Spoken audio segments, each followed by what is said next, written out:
Miami. Former New York Mayor Michael Bloomberg on Sunday offered a strong rebuke of President Donald Trump's foreign policy vision and the recent spate of anti-Semitism in a speech centered on his Jewish faith. Bloomberg joked that while he isn't the only Jewish candidate in the 2020 race, I am the only one who doesn't want to turn America into a kibbutz, a thinly veiled reference to Sen. Bernie Sanders' IVT attacks on Jews, especially the Orthodox, have been taking place with horrifying regularity, Bloomberg said, referring to the recent violence in the New York area during Hanukkah and the attack at the Tree of Life Synagogue in Pittsburgh last year.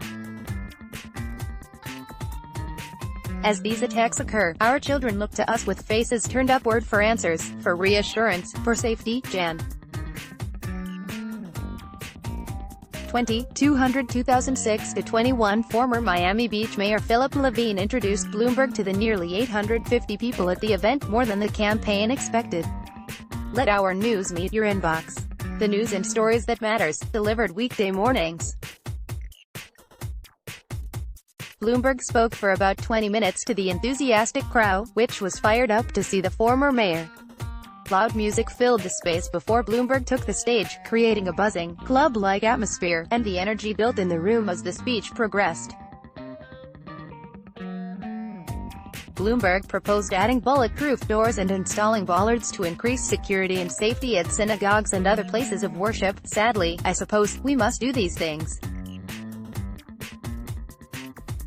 But while we harden our buildings, we must never harden our hearts, said Bloomberg, who has advocated for unfunded gun violence prevention efforts across the country for years. Download the NBC News app for breaking news and politics. While Bloomberg's Jewish faith was the vessel for the speech, he acknowledged that Jews are not the only group to experience a rise in hostility and attacks. No single person is entirely to blame, he cautioned, adding, anti-Semitism is hardly the exclusive domain of one political party.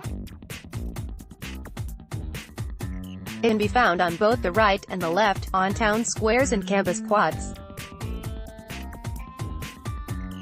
But there is one fact that we cannot ignore: presidential leadership matters. While Bloomberg didn't directly blame Trump, he lambasted the president's past comments as a sign of complicity. Trump most notably received widespread criticism over his response to the violent 2017 white supremacist rally in Charlottesville, Virginia, where, Trump said, there were very fine people on both sides. With this personal attachment to Israel, Bloomberg also affirmed his commitment to the U.S.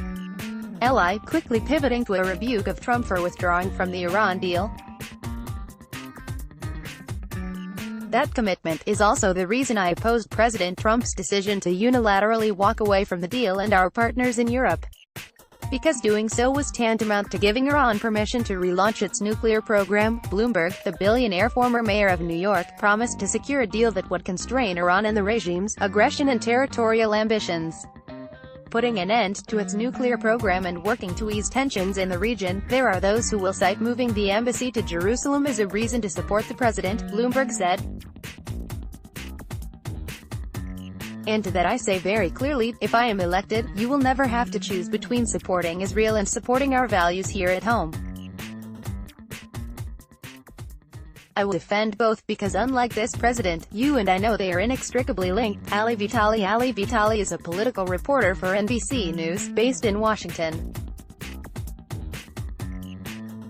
Jordan Jackson is a 2020 campaign embed for NBC News. Let's block ads. Why?